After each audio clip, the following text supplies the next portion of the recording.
Guys, welcome back to my channel. তো সবাই কেমন আছো? আশা করি খুব ভালো আছে। তো চলে এসেছি নতুন ব্লগের সাথে। আজকে আমি চলে এসেছি নেপালগঞ্জ হাটে লিজা বিউটি পার্লারে, যেখানে আমি স্পা করি।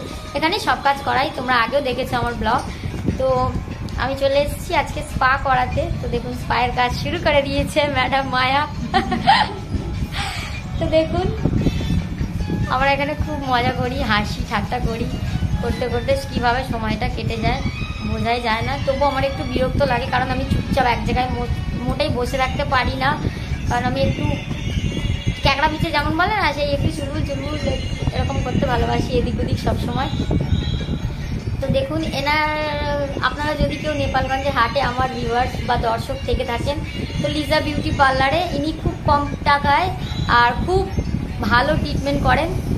কারো যদি ইচ্ছা থাকে এনার বিউটি পার্লারে আসার, অবশ্যই আসবেন। একবার এলে, আর এনার ব্যবহারও খুব ভালো। আপনারা কেউ যদি আমার ভিউয়ার্স থেকে থাকেন নেপালগঞ্জের হাট থেকে, তো অবশ্যই আসবেন, ঠিক আছে? চলুন, ফাইনাল লুকটা কমপ্লিট হয়ে যাওয়ার পরে দেখাবো। Tata, bye bye.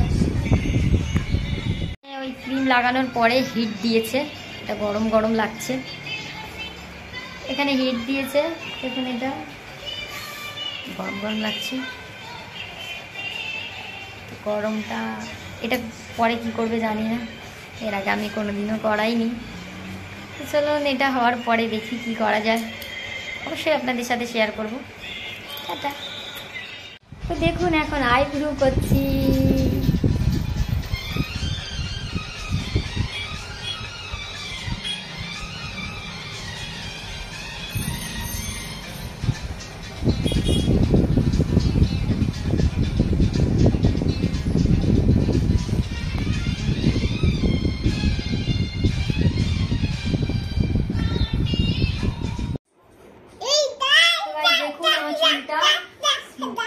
স্পা করানোর পরে চুলটা খুব স্মুথ অ্যান্ড খুব সুন্দর হয়েছে, আর ভীষণ সুগন্ধ বেরোচ্ছে, যেটা আমি বারবার শুনছি।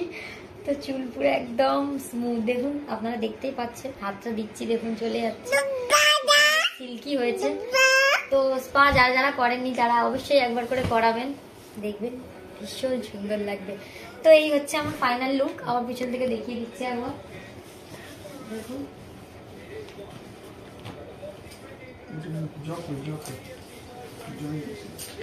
তো টাটা, আজকের মতন এখানেই, বাই বাই, গুড নাইট।